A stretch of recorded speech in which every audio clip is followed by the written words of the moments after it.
ان کی آنکھوں میں بجلی جیسی چمک تھی، بازوؤں میں قوت ایمانی اور دل میں جذبہ شہادت۔ وہ ارطغرل کے سپاہی تھے۔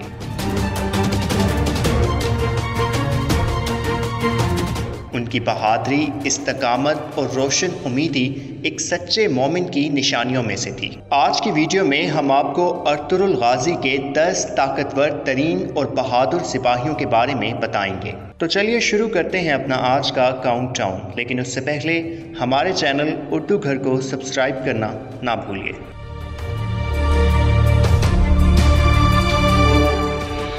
نمبر 10، ملک شاہ۔ یہ سپاہی ارطغرل غازی کے ہمراہ بہت ساری اہم مہمات میں شامل رہا۔ دشمن خواہ کتنا ہی طاقتور اور کتنی ہی کثیر تعداد میں کیوں نہ ہو، ملک شاہ نے جب بھی اپنی تلوار فضا میں لہرائی تو اس کے سامنے رضائے الہی کا حصول اور اپنے سردار کا مبارک مقصد رہا۔ ارطغرل غازی بھی اپنے سپاہی پر بھرپور بھروسہ اور انحصار کرتے اور اہم ترین مقاصد کی تکمیل کے لیے ملک شاہ کو اپنے ساتھ رکھتے۔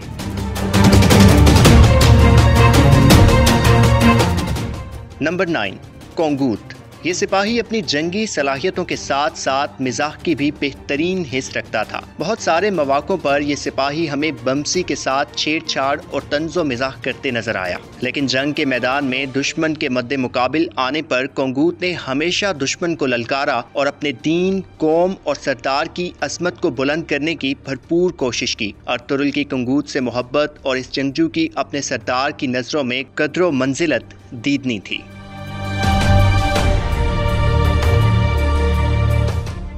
نمبر 8، مرگن۔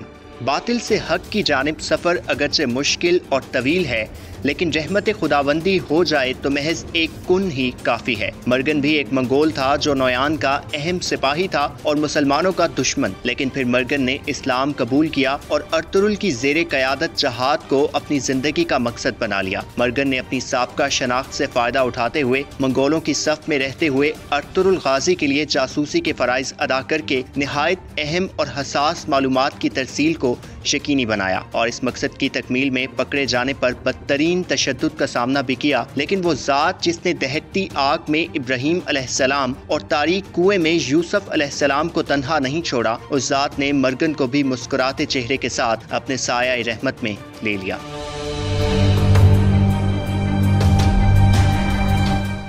نمبر 7، عدسیس۔ یہ ایک ایسا عظیم جاسوس تھا جس کی شہادت پر دشمن نے بھی اسے ایک باصلاحیت اور بہترین جاسوس مانا۔ چوتھے سیزن میں جب ارطغرل تاجروں کی قید میں تھے تو عدسیس نے ہی انہیں وہاں سے آزاد کروایا، اور اس کے بعد عدسیس نے تاجر نیکو بن کر کراچائسر قلعے میں گورنر آرس کی اہم معلومات ارطغرل غازی تک پہنچائی۔ یہ معلومات اور قلعے میں داخلے کا خفیہ راستہ دریافت کرنے کا کارنامہ اس قلعے کی فتح میں اہم پیش رفت ثابت ہوئے۔ اپنے فرائض کی تکمیل کے دوران عدسیس نے اور تیتان کے ہاتھوں جام شہادت نوش کیا۔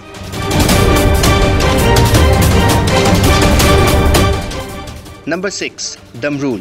دمرول ایک ایسا نڈر اور جانثار سپاہی تھا جو کئی آزمائشوں سے گزرا اور ہمیشہ کھرا ثابت ہوا۔ صبر و استقامت اور ذہانت دمرول کی اہم خصوصیات میں شامل رہی۔ تیسرے سیزن میں ارطغرل نے حاجہ توریان کے ہمراہ دمرول کو تجارت کی آڑ میں جاسوسی کے لیے بازنطینی بازار میں بھیجا تو وہاں دمرول نے اپنے فرائض نہایت ہوشیار رہتے ہوئے ادا کیے۔ دمرول غداروں، منافقوں، صلیبیوں اور منگولوں کے خلاف ہمیشہ صف آرا رہا اور 5ویں سیزن میں دشمن کے ایک بھرپور اور غیر متوقع حملے میں جام شہادت نوش کر لیا۔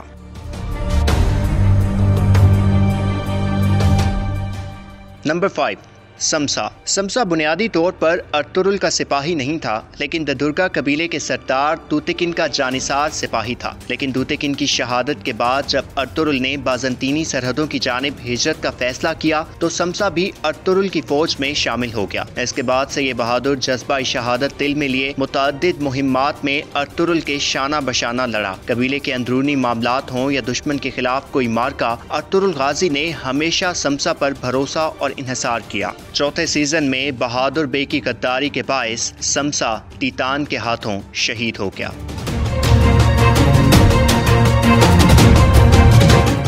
نمبر 4، عبد الرحمن۔ حق کی راہ کا یہ مسافر ایک بہترین سپاہی بھی تھا، محافظ بھی، جاسوس بھی اور مخلص دوست بھی۔ عبدالرحمن کی خدمات کی فہرست بہت طویل ہے۔ یہ سپاہی ہمیں سلیمان شاہ کے خیمے کے محافظ کے طور پر بھی نظر آیا۔ ارطغرل کے لیے نویان کی صفوں میں شامل ہو کر جاسوسی کرتے بھی، جنگی حالات میں تلوار اٹھا کر جذبہ شہادت لیے لڑتے بھی۔ یہ عظیم سپاہی ارطغرل غازی کے بعد عثمان غازی کے لیے بھی اپنی خدمات سر انجام دیتے نظر آیا۔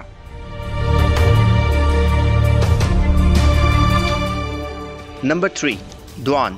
پرسکون شخصیت، دھیما لہجہ اور شریر مسکراہٹ رکھنے والا یہ سپاہی ارطغرل کے قریب ترین دوستوں میں شمار ہوتا تھا۔ دوان پہلے سیزن سے تیسرے سیزن تک ہر جگہ اپنے بیم ارطغرل کے ساتھ نظر آئے۔ اگر کسی مشن پر ارطغرل دوان کو ساتھ نہ لے جاتے تو دوان شدید بے چینی کا شکار رہتے اور جلد از جلد ارطغرل تک پہنچنے کی کوشش کرتے۔ ایسا ہی ایک واقعہ اس وقت پیش آیا جب حلب کے امیر العزیز سے ارطغرل حلیمہ سلطان کو بازیاب کروانے کے لیے اکیلے گئے تو دوان سے رہا نہ گیا اور وہ پیچھے پہنچ گئے۔ ایک اور مقام پر جب باقی ترک سرداران نے حلیمہ سلطان کے بھائی یکت کو اپنا سلطان مانتے ہوئے ارطغرل کو تنہا ملاقات کے لیے بلایا تو اس وقت بھی ارطغرل کے منع کرنے کے باوجود بمسی کے ساتھ دوان ارطغرل کے پیچھے گئے اور ضرورت کے وقت اپنے سردار کے شانہ بشانہ لڑے۔ تیسرے سیزن میں اپنے فرض کی تکمیل کے لیے دوان طویل مدت تک اپنے قبیلے اور بیوی سے بھی دور رہے۔ آخر ایک فرض کی تکمیل کے دوران دوان نے جام شہادت نوش کر لیا۔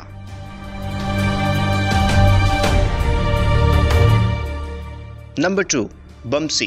جنون، طنز و مزاح، خلوص اور ضد جب یکجا ہو جائیں تو بمسی جیسا عظیم جنگجو سامنے آتا ہے۔ بمسی ارطغرل کے اہم ترین اور قابل ترین سپاہیوں میں شمار ہوتے تھے۔ پہلے سیزن سے 5ویں سیزن تک بمسی نے ہر کٹھن مرحلے پر اپنی تلوار کو حق کے قیام کے لیے اٹھایا اور نڈر ہو کر لڑے۔ حلب میں غداروں اور صلیبیوں سے جھڑپ ہو یا منگولوں سے ٹاکرا، کراچائسر قلعے کی فتح کی مہم ہو یا دشمن کی بلوں میں گھس کر انہیں نیست و نابود کرنے کا معاملہ، بمسی نے ہر جگہ اپنی قابلیت سے اپنے قبیلے، قوم اور سردار کے لیے اپنے جسم کی تمام توانائیاں یکجا کر کے مقابلہ کیا۔ بمسی ایک بہترین سپاہی کی مانند نہ صرف جنگ کے میدان میں بہادری سے لڑے بلکہ اپنے خیمے اور اپنی بیوی کے فرائض سے بھی کبھی غافل نہ ہوئے۔ بمسی پر کئی آزمائشیں اور مصیبتیں آئیں لیکن صبر و استقامت اور روشن امیدی کا دامن بمسی نے کبھی ہاتھ سے نہ چھوڑا۔ ارطغرل کی بمسی سے محبت بھی اتنی تھی اور وہ اپنے سپاہی کو اپنے دل کے بہت قریب مانتے تھے۔